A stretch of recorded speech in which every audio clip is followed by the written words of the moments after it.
I'm Anne Enright and I'm here at Tata Lit Live in Mumbai in November 2014. The traffic is great. I'm an Irish writer. I work, I suppose, within the Irish tradition and against the Irish tradition in some ways. My influences are many. I've been reading sort of constantly for the last 48 years now. So I actually find these questions of influence kind of hard to answer because I'm always working, I'm always in process, I'm always sort of doodling, thinking, picking scraps up, either things people say, ideas that get thrown. Even today there was a great idea at the session in the here in Mumbai about how you depict everyday violence in a book, and I was thinking, oh yeah, I must depict some everyday violence in a book. So I don't know if that's an influence or if it's just that you leave yourself open to kind of the ricochet of many thoughts. And I work visually also. I like the look of things. People are always interested in your routine if you are a writer. They say, do you write in the morning or in the afternoon? And I have no routine. I write pretty much all the time. I get up and I work and I get nothing done. I feel if you get nothing done every day for 2 years, you'll have a book.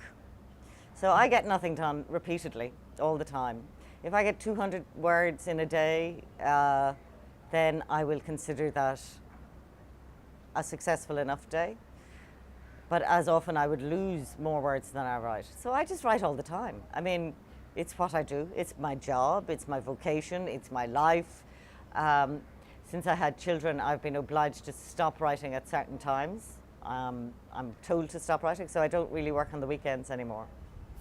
I spent the last 3 years on a book which is going to come out in May 2015, and it's called The Green Road. I was just doing the copy edits on the plane here to Mumbai. So, you know, you finish a book and then you finish it again and you finish it again. So it is finished, I think. The proofs are coming out soon. It's another family story. It's about 4 siblings. In the first half of the book, these 4 children, they grow up in the west of Ireland and they go to different countries. They live interesting, complex, full lives.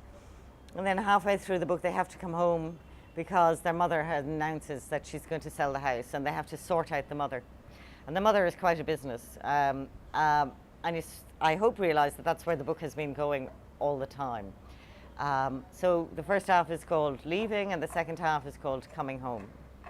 I think fiction is great for people who are in transition. It's great for teenagers. It's great for people who are in a midlife crisis, in any kind of big transition in your life. If you're wondering who you are now and what's your path and all the rest of it, then novels are the place to go.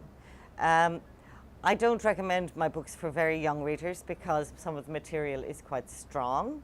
Not that that's a problem particularly. I believe you should read whatever you like. I always hesitate in recommending any of my work because I always think the next book is going to be really good, so I recommend my young readers read The Green Road next year. But also there's 2 books of short stories of which I'm quite fond. They're little tiny worlds and they're kind of packed. And a good place for aspiring writers to start is with short stories and to read short stories. It's a beautiful form. So I have 2 books of short stories, one called The Portable Virgin and one called Taking Pictures. And those are my recommendations. I do think that the internet has a bad effect on my concentration, and I've been reading long books all my life, and it has fragmented my concentration a little bit. I think in the future people will read a book like they go for a walk. It's a deliberate choice. They know they'll feel better after they've done it. It mightn't be a great walk, it mightn't be a great book, but definitely if you go for a walk every day, your life will be so much more, so much better.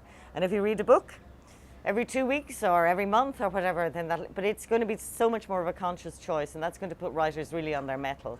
As far as social media and things like Twitter are concerned, I don't get fussed about them. I think they're an interesting way for people to connect. I think it's an interesting way for information to cluster.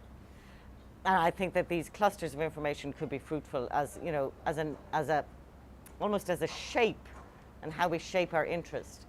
But I don't really worry about 140 characters as opposed to 5,000 words. It doesn't really bother me.